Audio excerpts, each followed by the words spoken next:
Oi, meu nome é Bárbara Noleto, eu sou diretora de redes do Jornal Opção e hoje eu estou aqui com uma entrevistada muito especial, Lari Mundim, que é escritora, editora, livreira, idealizadora da Feira Excêntrica, também está na Nega Lilu desde a fundação. Eu queria que você se apresentasse um pouco melhor, falasse sobre a sua jornada com a literatura. Como é que você vê essa necessidade de representar a literatura goiana? Porque é isso que você possibilita com os seus projetos, no fim das contas, né? Oi, Bárbara. Quero agradecer ao Jornal Opção pela oportunidade de estar aqui com vocês para falar sobre esse projeto que se inicia com uma vontade de me tornar uma escritora. Sonho de adolescente, da juventude, coisas da juventude. Eu sou jornalista de formação, mas no ano de 2009 resolvi escrever um livro e começar a me publicar. Lancei naquela ocasião um romance chamado Sem Palavras, que é um romance ficcional e epistolar que foi publicado pela minha própria editora, Nega Lilu, editora que tem agora 11 anos de caminhada, 57 livros publicados entre físicos e eletrônicos, no campo da literatura, da poesia, um pouco de não ficção também, história em quadrinhos. E nesses 10 anos de caminhada, em função do meu espírito punk, eu costumo dizer que foi inevitável criar situações para ocupar a cadeia produtiva de ponta a ponta. Então, se na ponta de cá eu buscava me formar como escritora e me publicar, na outra ponta eu buscava também me formar cada vez mais como leitora. Então, nesses dois polos, todo o território intermediário foi sendo ocupado pelas atividades que eu desenvolvo em coletivo, sempre em coletivo. Por exemplo, a Nega Lilu, editora, que é a minha atividade principal, que é essa que originou todas as outras nas quais eu estou envolvida no campo da literatura, ela é uma editora independente que ocupa todo o território da cadeia produtiva do livro, não permanece no meio, como dizem que é o lugar que as editoras ficam, fazendo o livro. De um lado, a gente desenvolve atividades de formação para incentivar a leitura e para formar novos escritores, e na outra ponta a gente pensa também estratégias de circulação da produção gráfica e literária. Foi aí que a Feira Excêntrica de Publicações Independentes surgiu. Então eu penso que outras atividades também, como a residência literária, o Festival Leitura e Resistência, sempre estimulada pelo fortalecimento do livro, da literatura, da poesia, da leitura e da biblioteca pública. Então o resto eu acho que é consequência. E como foi esse período entre a criação, o surgimento da Nega Lilu e o surgimento da Feira Excêntrica? O que fez você perceber que precisava disso? Ah, sim. Quando a editora atua de maneira independente, ou seja, inventa seus próprios modos de existir, ela tem como um dos principais gargalos a circulação da produção. Muitas vezes a qualidade do material que a gente faz, do livro que a editora produz, não tem dificuldade do ponto de vista da qualidade. Inclusive, muitas editoras como a Nega Lilu trabalham com alta qualidade criativa. Então, o aspecto do ofício, de fazer livro, a qualidade do livro, não é um obstáculo para a gente. O nosso desafio como editora independente é a circulação da produção. Então, eu frequentava como escritora grandes feiras de publicação independente no Brasil todo, como a Feira Plana, em São Paulo, Feira Miolos, a Feira Dente em Brasília. Quando eu soube da existência, eu quis então estar presente como expositora, porque eu entendia que aquele momento de reunião dos meus pares, autores autopublicados, artistas gráficos e editoras independentes, era um momento mais vibrante em que a gente conseguia reunir os idealizadores daquelas ideias, os executores daquelas ideias, ali atrás da mesa, dialogando com o seu público final. Isso não acontece, No mercado tradicional a gente tem o escritor ou escritora escreve o livro e o leitor ou leitora encontra esse livro na livraria, na maioria das vezes na ausência desse escritor, a não ser que seja um evento de lançamento. Então, o encurtamento dessa cadeia produtiva me parecia fascinante, me parecia muito estratégico para que a gente pudesse encontrar meios alternativos de circulação da produção. Então eu quis criar uma feira que tivesse também a alta qualidade criativa como razão de existir, como essas outras que eu mencionei, citando também a Tijuana, que é pioneira, que acontece no Rio, em São Paulo, mais recentemente a Canastra, em Belo Horizonte. Goiânia tem a Feira Excêntrica. A Feira Excêntrica é um momento então de encontro dessa comunidade de publicadores e publicadoras independentes de todo o Brasil. É uma feira que faz parte do calendário de feiras independentes no Brasil.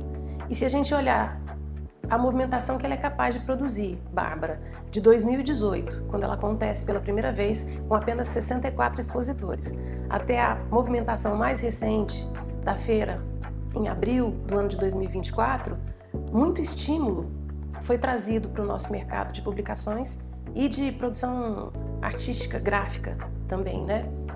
Novos artistas, estudantes se encorajaram para produzir e comercializar nessa feira. Editoras surgiram a partir das ações de formação da Feira Excêntrica, que contempla profissionais da cadeia produtiva do livro de ponta a ponta também, nos minicursos, oficinas.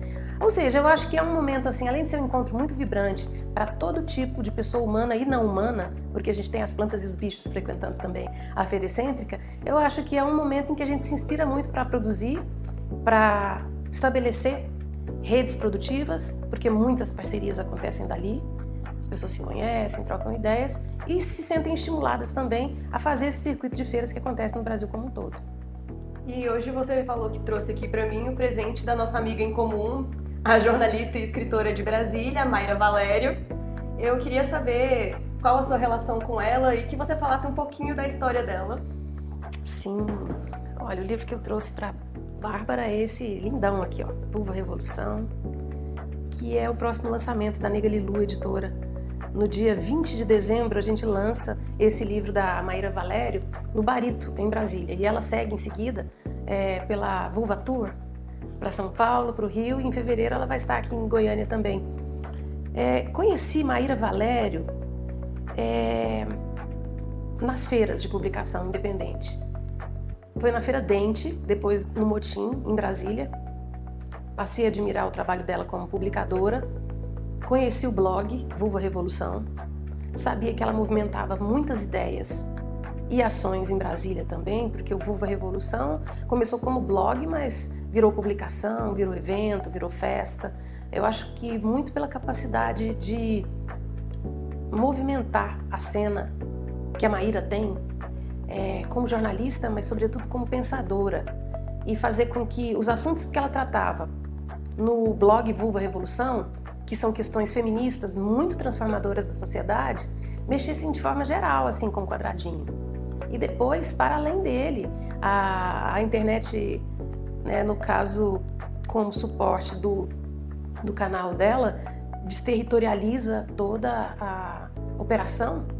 Então, ela, de viralização em viralização, como ela diz, o Vulva Revolução chegou a mais de 2 milhões de acessos. Pessoas que estavam ali lendo os conteúdos escritos pela Mayra e pelas parceiras, blogueiras também de outros canais feministas, para aprender muita coisa, para questionar, às vezes para discordar. E eu acho que, como o blog surgiu em 2014, e me surpreende ainda quando eu leio, porque continua discutindo de forma muito atual questões que atravessam a cultura patriarcal, colonial e capitalista, me fez perceber que esse livro era necessário em 2024. Mas o Vulva Revolução, na verdade, como livro publicado pela Nega Lilu, ele surge num contexto maior. Ele é o volume 1 da coleção Bló Bló Bló. Eu idealizei uma coleção que, ao longo dos semestres, a partir de 2024, esteja sempre publicando pelo menos um livro que reúne conteúdos emblemáticos de blogs que surgiram no início dos anos 2000. Então a gente abre o volume 1 da coleção Bló Bló Bló com o Vulva Revolução e estamos abertos para a publicação de outros blogs que tenham relevância ainda nessa primeira metade do século XXI, sendo os blogs ativos ou não, discutindo temas mais variados possíveis, porque a diversidade temática é também uma intenção da coleção Bló Bló Bló, uma intenção de ser contemplada na coleção Bló Bló Bló. E esse projeto, qual a importância na sua visão de analisar, de contemplar os blogs desse período? Ótima pergunta.